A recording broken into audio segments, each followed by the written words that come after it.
अगर मेरे को पूछ लिया जाए कि बताइए कि सीलेक्ट ट्रंक को आप कैसे आइडेंटिफाई करेंगे, आपके पास कैडेवर खुला हुआ है, तो इसकी क्लिनिकल अप्रोच कैसे रखें हम? क्लिनिकल अप्रोच ऐसे रखेंगे, मैं डायग्राम बनाता हूँ। अगर मेरे को पूछ लिया जाए कि बताइए कि सीलेक्ट ट्रंक को आप कैसे आइडेंटिफाई करेंगे, आपके पास कैडेवर खुला हुआ है, तो इसकी क्लिनिकल अप्रोच कैसे रखें हम? क्लिनिकल अप्रोच ऐसे रखेंगे, मैं डायग्राम बनाता हूँ। Welcome to the audience of Eternal Biology. Myself Gaurav Sharma, an MBBS student at GR Medical College, Gwalior. Today, our point of discussion or the topic of discussion is very interesting topic about the anatomy of seeing this gut. So, what is our discussion? Blood supply of gut. Blood supply of gut.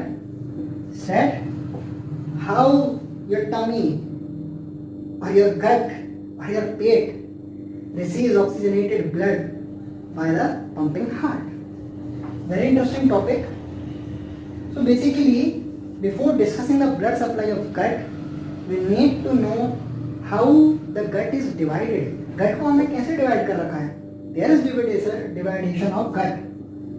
Gut is foregut, midgut, and then tell me, hindgut. Now, what does foregut involve? Foregut involve? What does? Foregut involves stomach, liver, spleen, and stomach, liver, spleen, and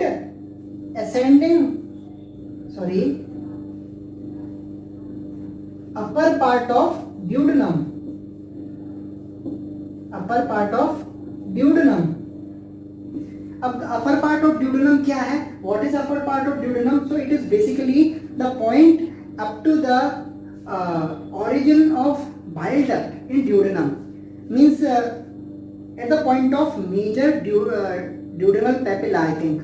Major duodenal papilla पर bile duct open होती है, तो उस point को reference मान के उसके ऊपर वाले ड्यूडेनम को बोलते हैं अपर पार्ट ऑफ ड्यूडेनम, उसके नीचे वाले पार्ट को बोलते हैं लोअर पार्ट ऑफ ड्यूडेनम. ठीक है, तो ये सब फोरगट में इन्वॉल्व होते हैं. मिडगट में अब आप below the opening of bile duct से लेके आप जो भी इन्वॉल्व कर सकते हैं. ठीक है, और up to the first 2/3 of transverse colon. ठीक है, और रिमेनिंग आता है हाइंडगट. ठीक है, अब हम बात करते हैं ब्लड वेसल्स की. आज बहुत खून होने वाला है, we are talking about blood. Okay, so let us start. अब देखिए, जो हमारी हार्ट से आयोटा निकलती है वो अपर पार्ट को सप्लाई करने के लिए अलग ब्रांचेस देती है, लोअर पार्ट को सप्लाई करने के लिए अलग ब्रांच देती है. तो बेसिकली जो हमारी आयोटा होती है, suppose this is aorta, so it gives major three branches to supply the upper portion of the body and then it descends downward to supply the remaining part. अब ये remaining part हमें गट को भी supply करवाना है और legs को भी सप्लाई करवाना है, तो इसको हम बोलते हैं डिसेंडिंग आयोटा. इसको हम बोलेंगे डिसेंडिंग आयोटा. अब जो डिसेंडिंग आयोटा है उसकी कुछ वेंट्रल ब्रांचेस होंगी, कुछ डोर्सल ब्रांचेस होंगी, कुछ लेटरल ब्रांच होंगी और कुछ टर्मिनल ब्रांच होंगी. तो एग्जैक्टली एब्डोमिनल आयोटा की कितनी ब्रांचेस हैं? देखिए, एब्डोमिनल आयोटा की there are 10 branches of abdominal aorta. अगर इसको मैं एब्डोमिनल आयोटा मानूं तो इसकी 3 वेंट्रल ब्रांचेस हैं जो एंटीरियर निकलती है. ठीक है, 3 ventral branches, 2 dorsal branches, 4 lateral branches और 1 टर्मिनल ब्रांच. ठीक है, उन्हें हम डिस्कस नहीं कर रहे हैं. आज हमारा मेन फोकस होगा वेंट्रल ब्रांचेस के ऊपर. वैसे टर्मिनल ब्रांच कौन सी होती है?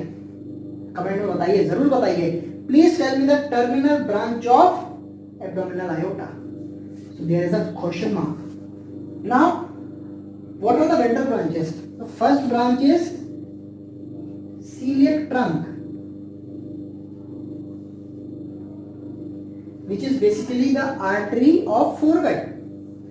Then superior mesenteric artery, which is artery of midgut, and then inferior mesenteric artery, which is the artery of hindgut. Today we will discuss about the celiac trunk briefly, because describing whole of them will require a lot of time. So let us begin. चलो अब कर ही देते हैं. तो देखिए, जैसा ही मैंने वो बताया कि celiac trunk किसको सप्लाई करती है, फोरगट को सप्लाई करती है. तो फोरगट में हमारा स्टमक आता है. अब मैं आपसे सबसे पहले पूछूं इसका ओरिजिन एंड कोर्स. सपोज एक सिचुएशन लेते हैं, आप सब डाइसेक्शन हॉल की टेबल्स पे खड़े हैं, आपके टीचर आए, आपको खड़ा किया, ठीक है, आपसे पूछा कि identify the celiac trunk in the given cadaver. आपके पास कैडेवर, आपके पास ये कैडेवर है, ठीक है, आपको इसमें आइडेंटिफाई करना है celiac trunk. How will you identify? Basically इसका ओरिजिन या आप इसकी लोकेशन कैसे बताएंगे? तो अगर आपने पढ़ा होगा तो आप बता देंगे कि it lies at the level of T12 vertebra. जैसा कि टेक्स्ट में लिखा है, it lies at the level of T12 vertebra. लेकिन अगर मेरे को पूछ लिया जाए कि बताइए कि celiac trunk को आप कैसे आइडेंटिफाई करेंगे, आपके पास कैडेवर खुला हुआ है, तो इसकी क्लिनिकल अप्रोच कैसे रखें आप? क्लिनिकल अप्रोच ऐसे रखेंगे, मैं डायग्राम बनाता हूं.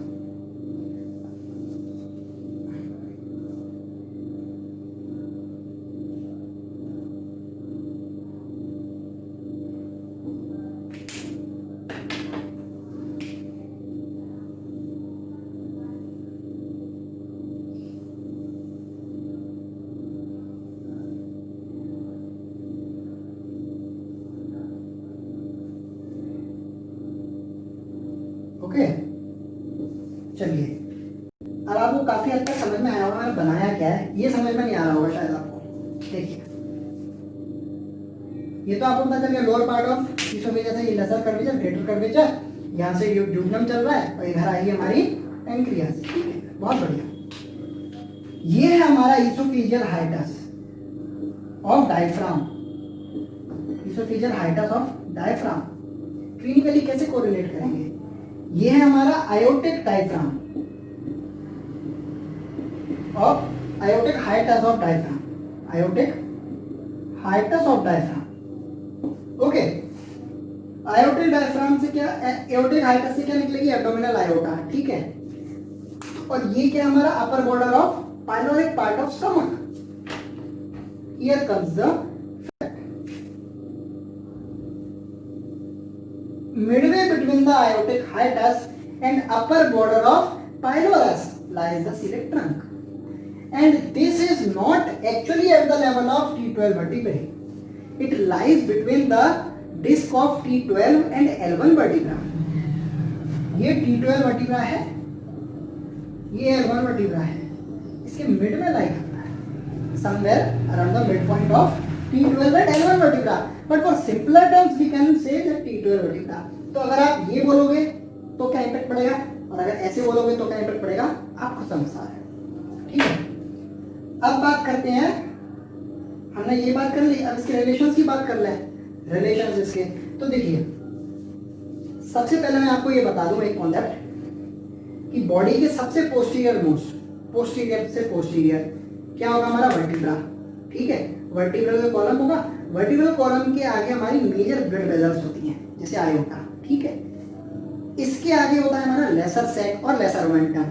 ठीक है, ये है, इसके आगे है lesser sac and lesser omentum. ठीक है, फिर इसके आगे हमारे ऑर्गन्स सिचुएटेड इन पेरिटोनियम. तो अब अगर मैं आपसे आयोटा के एंटीरियर रिलेशन पे बात करूं तो आपका आंसर क्या होगा? Lesser sac and lesser omentum. Lesser sac and lesser omentum. Lesser second lesser momentum will form the anterior relations. ठीक है, और क्या हो सकता है इसके एंटीरियर में? एंटीरियर में क्या हो सकता है? यही होगा. अब अगर हम बात करें इसके राइट साइड की, तो राइट साइड में राइट क्रस्ट ऑफ डायफ्राम, जैसे अगर हम ऐसे बना दें, ये राइट क्रस्ट ऑफ डायफ्राम होता है यहाँ, और यहाँ होता है लेफ्ट क्रस्ट ऑफ डायफ्राम, है ना. तो राइट साइड पर right crus of diagram, left side में लेफ्ट क्रॉस ऑफ डायग्राम. और क्या हो सकता है राइट पर? Right celiac plexus. Right celiac plexus. Right celiac plexus. Right celiac plexus generally composed of, I think, lesser and greater splanchnic nerves. है ना, और सीलियक गैंग्लियन भी इसमें प्रेजेंट हो सकता है, ठीक है, इसे हम खैर बाद में डिस्कस करेंगे, ठीक है। ये इसके रिलेशन में हो सकते हैं। अब इंफीरियरली क्या रिलेशन हो सकता है? इंफीरियरली यहाँ मैंने क्या बताया था आपको, क्या होती है, पेनक्रियाज होती है ना, पेनक्रियाज नाम का भी कोई ऑर्गन होता है शायद, आई थिंक, है ना, पेनक्रियाज नाम का भी ऑर्गन कोई प्रेजेंट होता है ना, पेनक्रियाज। और क्या होता है हमारा, एक चीज और होती है, splenic vein, splenic vein, this is splenic vein, this is pancreas. They form the inferior relations.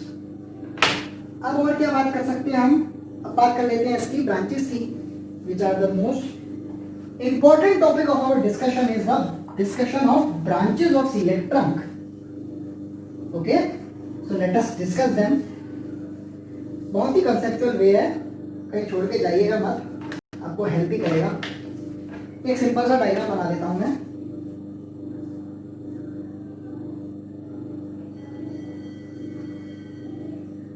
कुछ ज्यादा बड़ा बन गया,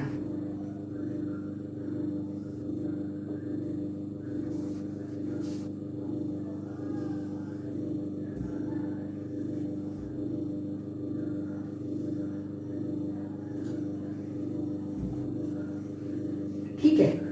ये हमारा स्टमक है, यहाँ कहीं पेनक्रियाज आती हैं, है ना,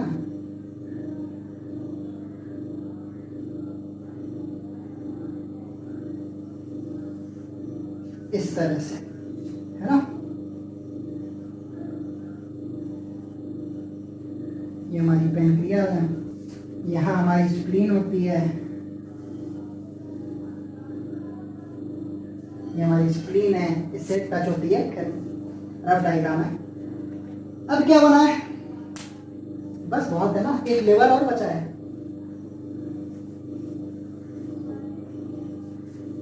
just a rough diagram, okay, don't need to laugh. चलिए, अब मैंने आपको बताया था यहाँ हमारा कहीं आयोटिक हाइटस होगा और ये अपर बॉर्डर ऑफ पाइलोरम है, पाइलोरिस है, ये है हमारा सीलियक ट्रंक, ठीक है।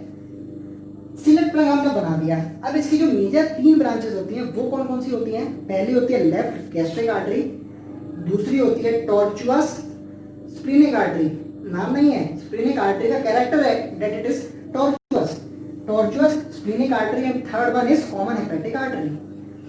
Okay, so let us make that. देखिए, ये हमारा गैस्ट्रियम, ये रहा उसका लेसर कर्वेचर। तो अगर इधर से कोई लेफ्ट में ब्रांच निकलेगी तो उसको हम क्या बोलेंगे? Left gastric artery. देखिए ना, एक ब्रांच आ गई left gastric artery, left gastric artery. दूसरी आर्टरी मैंने क्या नाम बताया था? Splenic artery. स्प्लीनिक आर्टरी देखिए क्या होता है, ये जो अपर बॉर्डर ऑफ पेनक्रियाज है इस पर ये चलती है जिगजैग मोशन में, और ये कहाँ जाती है? स्प्लीन की तरफ जाती है। बना देते हैं, रुको, ये गई हमारी, ये पीछे है तो मैंने पोस्टीरियर बना दिया। ये ब्रांचेस, एक ब्रांच ऐसे आती है, बाद में डिस्कस करेंगे इसको, ठीक है। टॉर्चुअस बनाई है मैंने, इसका कोई सिग्निफिकेंस हो तो कमेंट में जरूर डालिए, हर चीज मैं नहीं बताने वाला, ठीक है। दूसरी ब्रांच ये निकली, तीसरी ब्रांच निकलती है हमारी कॉमन हेपेटिक, कॉमन हेपेटिक। अब देखिए, ये किस डायरेक्शन में जा रही है? लिवर की डायरेक्शन में जा रही है, और आगे जाके ये ब्रांच कर रही है, इसलिए मैं इसको क्या बोला? Common hepatic artery. लेकिन जब ये डिवाइड कर गई तो अब ये तो फिक्स हो गया कि ये कहां जा रही है? हेपेटिक रीजन में, तो इसको हमने नाम दे दिया proper hepatic artery, proper hepatic artery. अब देखिए, ये रहा हमारा गैस्ट्रियम, ये रहा हमारा ड्यूडेनम। अगर इधर कोई आर्टरी आई है तो उसका क्या नाम दूंगा मैं? Gastro duodenal artery, gastro duodenal artery, gastro duodenal artery, ठीक है। अब देखिए बात, गैस्ट्रो ड्यूडेनल आर्टरी फिर 2 ब्रांचेस में बढ़ गई, एक आई एंटीरियर, एक आई पोस्टीरियर। गैस्ट्रोड्यूडेनल आर्टरी ने क्या करना चाहा, इसने ड्यूडेनम को जकड़ के रखना चाहा, आगे से भी पीछे से भी, कि तेरे को हम कहीं नहीं जाने देंगे। उसकी वजह से एक एंटीरियरली आई ब्रांच, एक पोस्टीरियरली आई। अब देखिए यहाँ पर ये है पेनक्रियास, यहाँ है ड्यूडेनल, तो इन ब्रांचेस का क्या नाम हो जाएगा, पेनक्रियाटिको ड्यूडेनल आर्टरी। ये एंटीरियरली है और लाई कर रही है सुपीरियर रिलेशन में, तो इसका क्या नाम हो गया, anterior superior pancreaticoduodenal artery. Anterior superior pancreaticoduodenal artery. इसका क्या नाम हो गया, posterior superior pancreaticoduodenal artery. अब आप बोल रहे होंगे अगर यहाँ सुपीरियर है तो इंफीरियर भी कहीं ना कहीं होगा, बिल्कुल है। जो हमारी एंटीरियर और पोस्टीरियर इंफीरियर पेनक्रियाटिको ड्यूडेनल आर्टरी हैं वो किसकी ब्रांच है, सुपीरियर मेसेंट्रिक आर्टरी की, तो वो इसके साथ एनास्टोमोस कर जाती हैं। ये एनास्टोमोस करवा दिया मैंने, ये हमारी सी लेफ्ट आ गई, ठीक है। ये क्या हो गई, पोस्टीरियर इंफीरियर, ये एंटीरियर इंफीरियर पेनक्रियाटिको ड्यूडेनल आर्टरी। और कौन सी बची है, बिल्कुल बची है। कई टेक्स्ट में ये लिखा है कि एक स्पेशल ब्रांच है वो कॉमन हेपेटिक आर्टरी से अराइज होती है, या फिर कई टेक्स्ट में लिखा है वो प्रॉपर हेपेटिक आर्टरी की ब्रांच है। ऐसी कंफ्यूजिंग ब्रांच का नाम है राइट गैस्ट्रिक आर्टरी, जो किसकी सगी बहन है, जो लेफ्ट गैस्ट्रिक आर्टरी की सगी बहन है, उससे मिलना चाहती है, तो वो मिलेगी कैसे। According to Gray's anatomy text book, common hepatic artery यानी कॉमन हेपेटिक आर्टरी से वो ब्रांच दिखाई गई है अराइज, वो आई ऐसे, वो यहां से आई अपनी बहन के साथ मिल गई, ठीक है। ये हमारी राइट गैस्ट्रिक आर्टरी आ गई, राइट गैस्ट्रिक आर्टरी, और ये हमारी लेफ्ट गैस्ट्रिक आर्टरी, ठीक है। अभी बात खत्म नहीं हुई, इस गैस्ट्रोड्यूडेनल आर्टरी में एक ब्रांच और भी, वो ब्रांच हम देख लेते हैं ना। अभी आपको अपर बॉर्डर पर एक आर्टरी दिख रही है, तो लोअर बॉर्डर पर भी एक आर्टरी होनी चाहिए, बिल्कुल है, आपका ऑर्डर कोई मना थोड़ी कर सकता है। ये आई, ये आई, ठीक है, ये जुड़ गई, ठीक है। सगी बहन है, फिर से मिल गई, ठीक है। दो जगह मिली सगी बहन है, ये इधर मिली, ये इधर मिली, इधर वाली तो नया गैस्ट्रिक आर्टरी बता दिया। अब यहाँ पर ये रीजन किसका होता है, ये बेसिकली होता है स्मॉल और लार्ज इंटेस्टाइन का, जहाँ पर ओमेंटा होता है, एपिप्लॉइक फोरामेन होता है, ठीक है। तो इसलिए इस साइड पे लेफ्ट में है ये, तो इसको हम बोलते हैं left gastroepiploic artery, left gastroepiploic artery. तो ये कौन सी होनी चाहिए, राइट गैस्ट्रो एपिप्लॉइक आर्टरी। तो आपको यहाँ कंफ्यूज कर सकते हैं कि लेफ्ट गैस्ट्रो एपिप्लॉइक आर्टरी किसकी ब्रांच है, it is a branch of splenic artery, और राइट किसकी ब्रांच है, right gastroepiploic artery is a branch of gastroduodenal artery, and gastroduodenal artery is a branch of proper hepatic artery, ठीक है। इसी इन दोनों branches को हम बोलते हैं लेफ्ट गैस्ट्रो ओमेंटल आर्टरी या राइट गैस्ट्रो ओमेंटल आर्टरी, ठीक है ना, कहीं इसमें कोई दिक्कत है नहीं, ठीक है। अब हम बात करते हैं ये प्रॉपर हेपेटिक आर्टरी की बात कर लेते हैं थोड़ी सी, वो थोड़ी एलिनेट हो गई, बीच में उधर जा रही थी ना अपोजिट डायरेक्शन में, तो हमने कहा तू जा, अब तेरे को डिस्कस करते हैं। ये फिर दो पार्ट्स में डिवाइड हो गई, ये लेफ्ट और ये राइट। अब यहाँ एक गाल ब्लैडर नाम की भी कोई चीज होती है शायद, है ना, शायद होती है ना, आपके पास है। यहाँ एक बेस में इंफीरियर सरफेस पे क्या होता है, गाल ब्लैडर होता है, ठीक है।